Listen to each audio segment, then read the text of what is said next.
आप देख रहे हैं सत्यमेव टाइम्स। मैं हूं आपके साथ हर्षिता। यूपी के संत कबीर नगर जिले के जिला मुख्यालय स्थित एक निजी मैरिज हॉल में भागीदारी परिवर्तन मोर्चा के पदाधिकारियों ने विधानसभा चुनाव को लेकर एक महत्वपूर्ण बैठक की।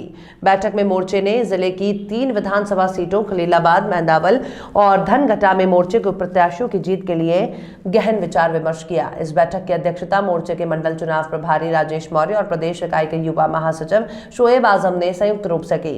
बैठक के बाद प्रेस वार्ता के माध्यम से भागीदारी परिवर्तन मोर्चा की जिला इकाई ने जिले के तीनों विधानसभा सीटों से जिताऊ कैंडिडेट सहित अन्य बिंदुओं पर चर्चा करते हुए धनघटा विधानसभा क्षेत्र से प्रत्याशी की घोषणा की।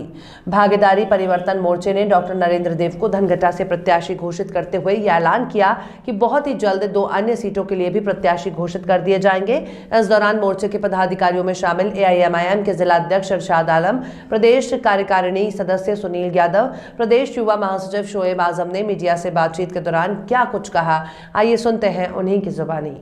जी, लोग जो है ये भागीदारी परिवर्तन मोर्चा को आशा भरी निगाहों से देख रहे हैं, क्योंकि जो संवैधानिक अधिकार है जिसको बाबा साहब भीमराव अंबेडकर ने बनाया है और जो संवैधानिक अधिकार है उस अधिकार से समाज के तमाम ऐसे वर्ग हैं जो वंचित हैं। उसी वंचित और शोषित की आवाज़ हमारे महबूब लीडर बैरिस्टर असदुद्दीन ओवैसी साहब और जन अधिकार पार्टी के राष्ट्रीय अध्यक्ष बाबू सिंह कुशवाहा जी और बहुजन मुक्ति मोर्चा के राष्ट्रीय अध्यक्ष वामन मेश्राम साहब, इन लोगों की सोच है कि बाबा साहब भीमराव अंबेडकर ने जो हमें संविधान दिया है और उस संविधान के अनुसार तमाम ऐसे समाज के लोग हैं जहाँ पे सारी सुविधाएं, चाहे सड़क हो, बिजली हो, स्वास्थ्य हो, आवास हो, सारी सुविधाओं से महरूम है।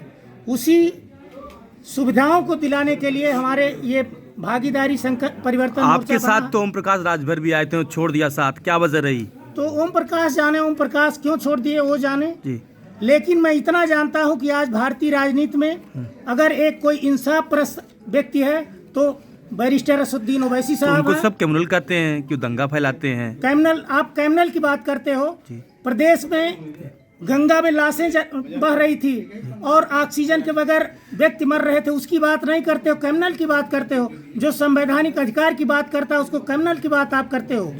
उतना इंसाफ परस्त व्यक्ति कोई नहीं है पूरे भारतीय राजनीति के इतिहास में, 20 साल के संसदीय इतिहास में उस व्यक्ति के ऊपर सुई के नोक बर्दाग नहीं है। किससे लड़ाई मानते हैं अपना? हमारी लड़ाई भाजपा से है। हम लोग भाजपा के तांडव से, भाजपा की महंगाई से, भाजपा के कुव्यवस्था से हम उनको भगाएंगे और भागीदारी परिवर्तन मोर्चा की सरकार बनाएंगे। बाबू सिंह कुशवाहा जी हमारे प्रदेश के मुख्यमंत्री होंगे। भागीदारी परिवर्तन मोर्चा बनाया है आदरणीय बाबू सिंह कुशवाहा जी, आदरणीय बैरिस्टर असदुद्दीन ओवैसी साहब और वामन मेश्राम साहब के नेतृत्व में हम लोगों ने भागीदारी परिवर्तन मोर्चा बनाया है। भागीदारी परिवर्तन मोर्चा के माध्यम से जो विधानसभा चुनाव 2022 का है, इसमें 403 विधानसभा सीटों पर हम लोग प्रत्याशी अपना संयुक्त रूप से खड़ा करेंगे। यहाँ अभी तो हम लोगों ने पहला जो है 314 विधानसभा क्षेत्र से आदरणीय डॉक्टर नरेंद्र देव जी को धनघटा विधानसभा क्षेत्र से प्रत्याशी घोषित किया गया है। ऊपर के दिशा निर्देशन अनुसार माध्यम से आपको यहाँ से प्रत्याशी घोषित किया जा रहा है। मंथन चल रहा है, इस पे विचार चल रहा है, विचारणीय मुद्दा है। जल्द ही 1-2 दिन के अंदर इसको घोषणा कर दिया जाएगा। क्या इसका उद्देश्य क्या है आपके लोगों को जो है ये हमारी भागीदारी परिवर्तन मोर्चा का पहला संकल्प ये है कि जिसकी जितनी संख्या भारी उसकी उतनी हिस्सेदारी।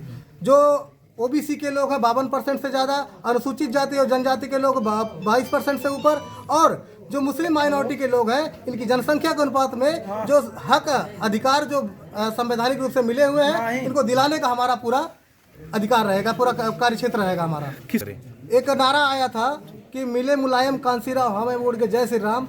आज बाबू सिंह कुशवाहा, बैरिस्टर असदुद्दीन ओवैसी साहब और वामन मेश्राम साहब के मिल जाने से ये सारी पार्टियां, जैसे बहुजन समाज पार्टी है, उसके अलावा समाजवादी पार्टी है, ये लोगों का हवा खराब हो गया है, बड़े पैमाने पे हवा खराब हो गया है और मुद्दों के आधार पे जा रहे हैं। 2022 का विधानसभा चुनाव हम लोग पूर्ण बहुमत से जीत करके सरकार बनाएंगे, ये हम आपको विश्वास दिलाते हैं। क्या संगठन, कई संगठनों के साथ आपको वो करना पड़ा? शोषित वंचित समाज जिसको हमेशा से ठगा गया, जिसको हमेशा से ठगा गया, इस्तेमाल किया गया, उसका एक समूह हमारे शीर्ष नेतृत्व ने बना दिया।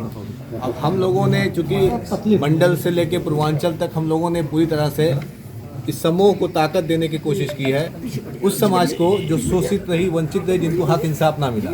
आज तक लोगों ने बात बहुत सारी की, काशीराम जी ने शुरू किया, उन्हीं का ही नारा है, जिसकी जितनी संख्या भारी उतनी उसकी हिस्सेदारी, तो हम उसी पे काम करना चाह रहे हैं। समाज करते हैं तो क्या लगता है कि आज एक तरफ पोलराइजेशन और एक तरफ सर समाज की बात हमारे कर नेता हमेशा शोषित वंचितों के लिए ही आवाज उठाते रहे हैं। आपको याद होगा, इसी लोकसभा में कोई ऐसा मुद्दा नहीं होता जो हमारे राष्ट्रीय अध्यक्ष न उठाते हों, और आज तो हमारे पास तीन मुख्य पार्टियां जो ऐसी हैं जो हमेशा शोषित वंचित की बात करती हैं। आप तो क्षेत्र में जाके देखिए, लड़ाई तो भाजपा हमसे है, सपा इस वक्त लड़ाई में नहीं है। क्या मानते हैं उत्तर सरकार बना रहे हैं? ठीक सर।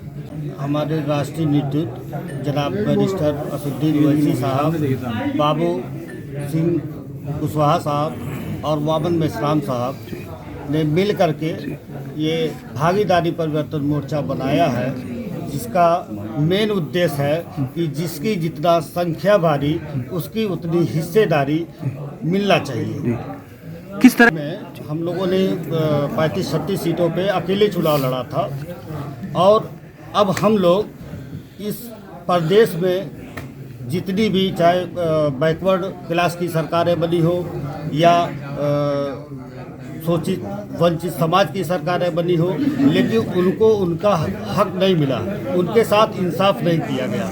इसीलिए ये तीनों दल आज भागीदारी परिवर्तन मोर्चा बनाए हैं कि जिसको समाज में जिसको इंसाफ से वंचित किया गया है, उसको हम लोग, अगर सब जनता का विश्वास मिला, जनता का प्यार मिला, तो हम लोग इस प्रदेश में सरकार बना करके सबका साथ सबका विकास का असली नारा देंगे, जो हमारा नारा है कि जिसकी जितनी संख्या भारी उसकी उतनी हिस्सेदारी। धनघटा विधानसभा से डॉक्टर नरेंद्र देव जी को